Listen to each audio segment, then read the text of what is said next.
देवादिदेव भगवान महादेव शिव और जगतजननी मां जगदम्बा के चरणों में नमन करते हुए मैं यति नरसिंहानंद सरस्वती आज एक ऐसे व्यक्ति के बारे में हिंदुओं से बात करना चाहता हूं जो जन्मा तो मुसलमानों में था, लेकिन जिसे भारत में धर्मनिरपेक्षता की पहचान बताया जाता है, जिसे भारत की शान बताया जाता है, जिसे भारत में भारत रत्न का सम्मान मिला, पद्म विभूषण का सम्मान मिला, पद्म भूषण का सम्मान मिला, भारत का राष्ट्रपति बना।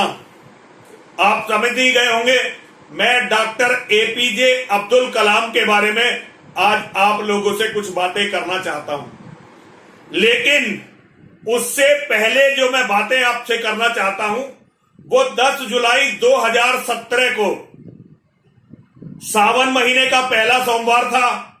अनंतनाग जिले में 8:15 बजे 8:15 पर गुजरात के बनाम काठा जिले से एक बस आई थी अमरनाथ की यात्रियों की, और उस बस पर आतंकवादियों का हमला हुआ।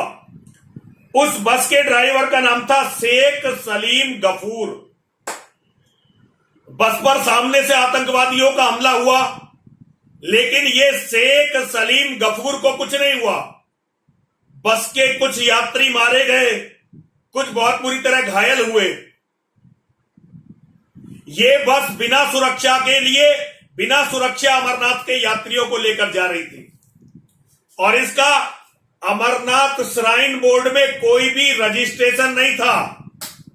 जो लोग अमरनाथ यात्रा के सिस्टम को जानते हैं वो अच्छी तरह से जानते हैं कि बिना किसी षड्यंत्र के कोई भी बस गुजरात से चलकर अमरनाथ पहुंच जाए, ये संभव नहीं है। आतंकवादी हमला हो गया, गुजरात के और महाराष्ट्र के कुछ लोग मारे गए, और सारे मीडिया ने, सारे हिंदू बुद्धिजीवियों ने, यहां तक कि हमारी सरकारों ने उस शेख सलीम गफूर को हीरो बनाकर पेश किया, हीरो बनाकर, और उसे बड़े बड़े इनाम मिले, और बताया गया कि उसने अपनी जान पर खेलकर उन यात्रियों की जान बचाई जो बाकियों की जान बची। किसी ने यह जानने की कोशिश नहीं की कि ये बस बिना श्राइन बोर्ड में रजिस्ट्रेशन के बिना सुरक्षा के लिए कैसे जा रही थी, क्यों जा रही थी, क्या कारण था, और इस पूरे कांड में उस शेख सलीम गफूर की क्या भूमिका थी। भारत में किसी ने भी इस बात को जानने का प्रयास नहीं किया। इसी का नाम है धर्मनिरपेक्षता। यदि ये ड्राइवर किसी जीवित कंट्री में होता, ऐसे देश में होता जहां की सरकारों में हौसला होता और वो अपने नागरिकों के जीवन की कीमत को जानती, तो कम से कम ये जांच तो जरूर होती कि भाई ये कैसे ले जा रहा था बस को बिना परमिशन के। जबकि सब जानते हैं कि कश्मीर में यदि कोई हिंदू बिना फौज और बिना सीआरपीएफ की सुरक्षा के जाएगा तो वो मरकर ही आएगा, बिना मरे आ नहीं सकता। ये तो बच्चा बच्चा जानता। किसी हिंदू ने सवाल नहीं उठाया, मुसलमान तो उठाते क्यों। और उस ड्राइवर को करोड़ों रुपए इनाम में मिले। धन्य है मेरे देश के हिंदू जो अपने कातिलों को सम्मानित करते हैं और उन्हें धर्मनिरपेक्षता की मिसाल बताते हैं। ऐसा ही मामला अब्दुल कलाम के साथ हुआ है इस देश में। मैं जानता हूं जब मैं ये वीडियो बना रहा हूं तो बहुत सारे लोग मुझे गाली देने के लिए तैयार बैठे होंगे, क्योंकि वो अब्दुल कलाम को भगवान से कम नहीं मानते। लेकिन उन मूर्खों को ये नहीं पता अब्दुल कलाम ने राष्ट्रपति भवन में एक सेल बनवाई थी। तुम जिसे धर्मनिरपेक्षता की मिसाल बताते हो ना, उस अब्दुल कलाम ने राष्ट्रपति भवन में, और ये आप आरटीआई से मालूम कर सकते हैं कि मैं सच बोल रहा हूं या झूठ बोल रहा हूं। और उस सेल का काम यह था कि यदि भारत में किसी मुसलमान के साथ कोई गलत काम हो रहा है, सिस्टम से कोई गलती हो रही है, तो वो उस सेल में शिकायत करे, और अब्दुल कलाम पर्सनली उस शिकायत को देखता था। इसका एक बहुत बड़ा उदाहरण अफजल गुरु संसद पर हुए हमले का जो मुख्य षड्यंत्रकारी था, उसको जब फांसी की सजा हो गई तो वो ये नहीं चाहता था कि वो राष्ट्रपति को दया याचिका भेजे, क्योंकि उसे लगता था कि दया याचिका का कोई फायदा नहीं है। लेकिन अब्दुल कलाम ने व्यक्तिगत रूप से इंटरेस्ट लेकर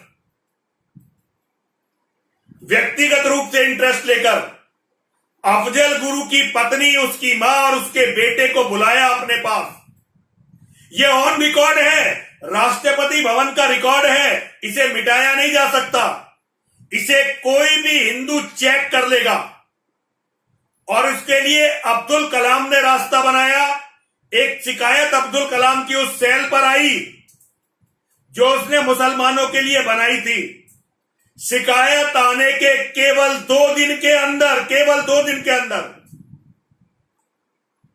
अब्दुल कलाम ने अफजल गुरु की पत्नी, उसके बेटे और उसकी मां को मिलने का समय दिया।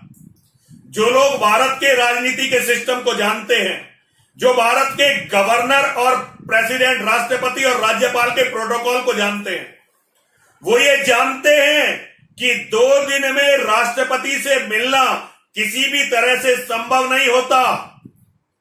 ये तो आम व्यक्ति के लिए क्या, मंत्रियों के लिए भी संभव नहीं है।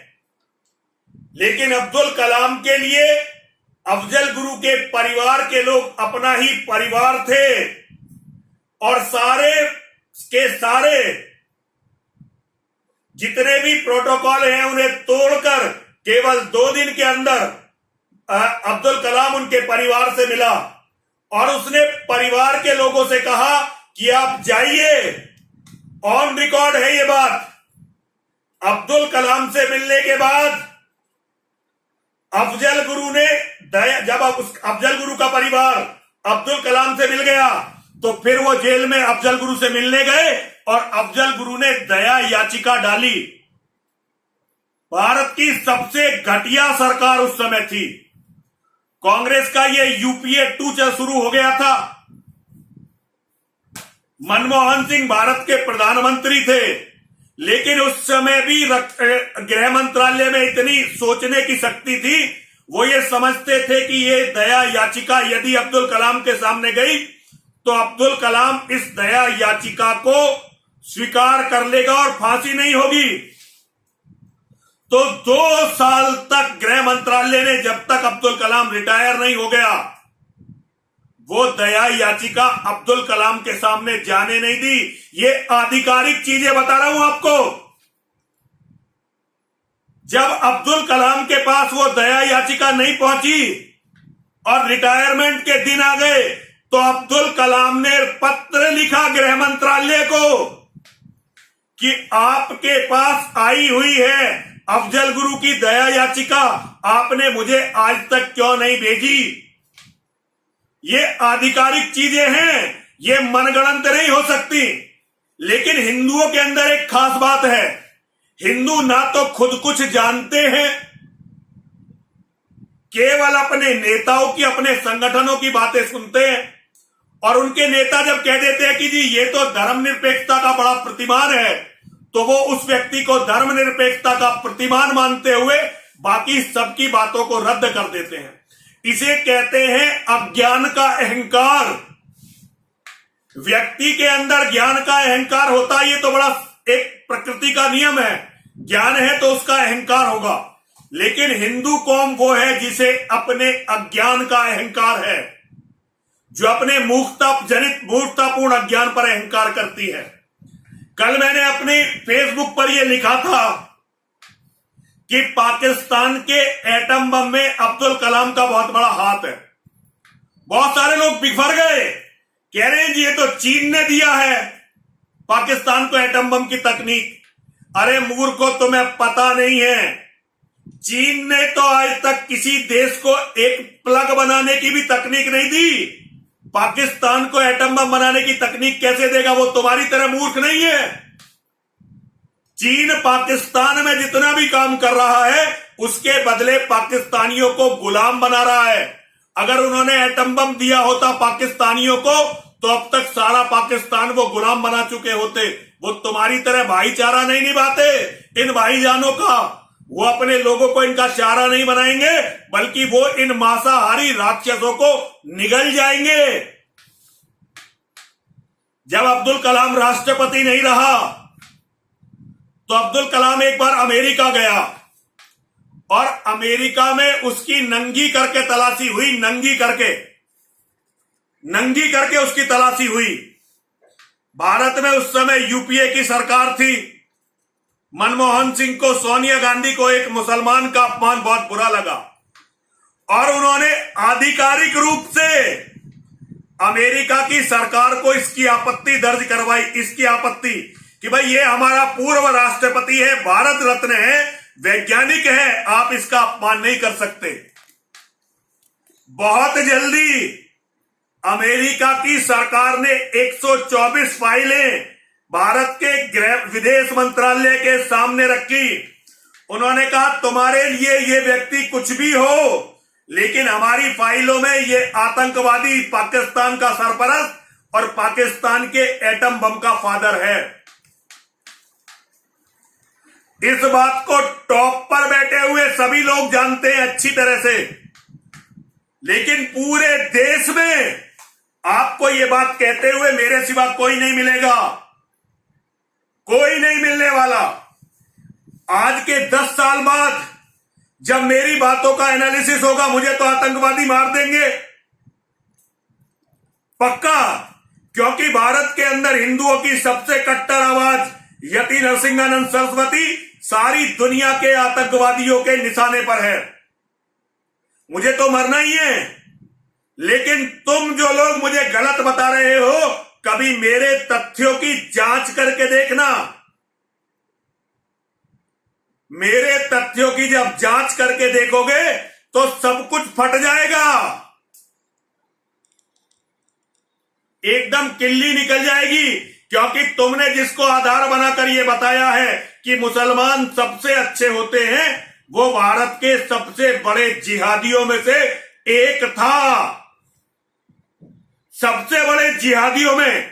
लेकिन हिंदुस्तान में हम हिंदुओं पर 800 साल की मुसलमानों की गुलामी इस कदर हावी है कि हम मुसलमानों को जबरदस्ती धर्मनिरपेक्ष होने का सर्टिफिकेट देते रहते हैं, उन्हें पैसे देते रहते हैं। कभी भी बहुत सारे लोग कहते हैं कि ये गीता पढ़ता था अब्दुल कलाम, मैं भी मानता हूं गीता पढ़ता था। अरे क्या जाकिर नाइक गीता नहीं पढ़ता? कभी जरा पता करके देखो, दारुल उलूम देवबंद का जो भी विद्वान होगा, जो भी उनका आलिम होगा, जो भी उनका फाजिल होगा, सब गीता और वेद पढ़ते हैं। तभी तो वो जानते हैं कि हमारी कमी क्या है, हमें मूर्ख कैसे बनाया जा सकता है। यदि वो गीता और वेद ना पढ़े तो हमें मूर्ख कैसे बनाएंगे। लेकिन हिंदुओं, ना तुमने इतिहास से सीखा, ना तुमने वर्तमान से सीखा। एक छोटी सी बात बताकर अपनी बात को खत्म करूंगा। 11 सितंबर 2001 9/11 हुआ अमेरिका में। 11 सितंबर 2001। आज अभी पूरे 20 साल नहीं हुए, लेकिन एक एक बच्चा अमेरिका का इस्लाम के जिहाद के बारे में जान गया। और आज बाहर से कोई भी मुसलमान आए, इवन अगर अरब के शेख भी आएंगे तो वो निश्चित जो उनके सुरक्षा के प्रतिमान है उनके बिना नहीं आ सकते। एक मुसलमान, चाहे वो कितना ही बड़ा मुसलमान क्यों ना हो, अमेरिका में यदि एक मकान खरीदना चाहता है तो उसे कम से कम 100 तरह की एनओसी लेनी पड़ती है, नो ऑब्जेक्शन सर्टिफिकेट, जो उसे बड़ी मुश्किल से मिलते हैं, क्योंकि वो जीवित कौम है। और उनका राष्ट्रपति डोनाल्ड ट्रंप आतंकवाद नहीं बोलता, इस्लामिक आतंकवाद बोलता है। लेकिन भारत में एक भी माई का लाल ऐसा नेता नहीं है जो इस्लामिक आतंकवाद बोलकर दिखा दे। तुम्हारे बहुत सारे नेता हैं जिन्हें तुमने अपने सिर पर चढ़ा रखा है, लेकिन वो सभी ये कहते हैं कि आतंकवाद का कोई धर्म नहीं होता, आतंकवाद का कोई मजहब नहीं होता। अमेरिका केवल 20 साल में जान गया, बल्कि कई साल पहले ट्रंप ने अपना पहला भाषण जब दिया था तो उसने इस्लामिक आतंकवाद शब्द को यूज किया था, इस्लामिक टेररिज्म। वो केवल एक आतंकवादी हमले के बाद जान गए कि इस्लाम का जिहाद क्या है। तुम 1400 साल में नहीं जाने। तुम्हारा कोई भी आदमी 2 गीता के श्लोक बोलकर मूर्ख बना सकता है, क्योंकि तुम ना गीता को जानते हो ना कुरान को जानते हो। मैं भारत के सभी कट्टर हिंदू कहने वाले लोगों से कहना चाहता हूं, तुम कट्टर हिंदू कम हो, पाखंडी ज्यादा हो। और ये अच्छी तरह से समझ लो, मुसलमान जो कुरान, कोई ऐसा दिन अब्दुल कलाम की जिंदगी में नहीं था जिस दिन अब्दुल कलाम ने नमाज ना पढ़ी हो। उसकी जीवनी को चेक कर लेना।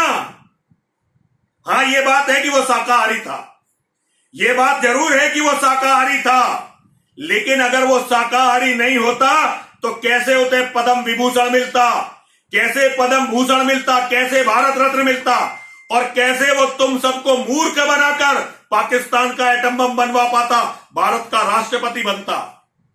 और एक बात और याद रखना, डीआरडीओ के जो वरिष्ठ वैज्ञानिक हो, जरा उनसे पता करना, इसरो के और डीआरडीओ के, जब इसका पूरा सभा पर था इसका रुतबा, कितने भारत के वैज्ञानिकों की निर्मम हत्याएं, जिनके केस नहीं चले, जिन पर देश में चर्चा नहीं हुई, कितनों की हत्याएं हुई हैं, जरा हिंदुओं से पता करना।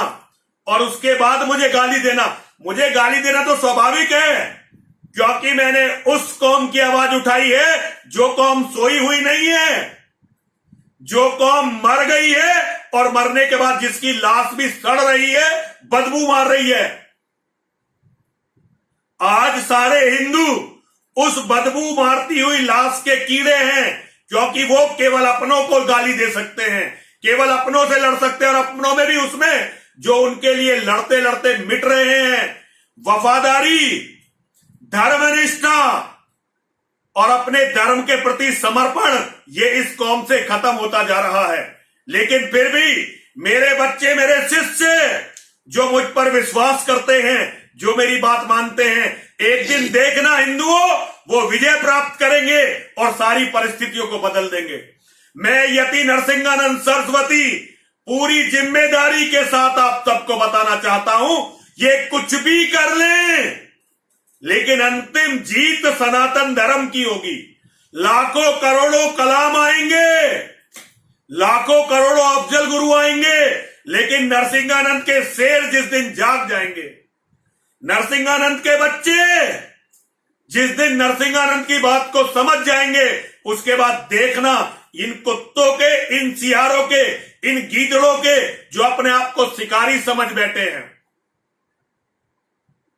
आंख दिखा, पुट्ठे चढ़ा, नाखून दिखा, पुट्ठे चढ़ा, आंखें खूब तरेर, जब तक सुप्त मृगेंद्र है, गीदड़ तू ही शेर। अरे मेरे शेर अभी धर्म को समझे नहीं है, और जब तक मेरे शेर धर्म को समझे नहीं है, जब तक ये गीदड़ भौंकेंगे भी, आंखें भी दिखाएंगे, हमें डराएंगे भी, लेकिन जिस दिन मेरे सोए हुए शेर जाग गए और उन्होंने अपने धर्म को समझ लिया, उसके बाद पूरी धरती पर इन्हें भागने के लिए, छिपने के लिए, अपना मुंह छिपाने के लिए जगह नहीं मिलेगी। सभी बोलिए हरे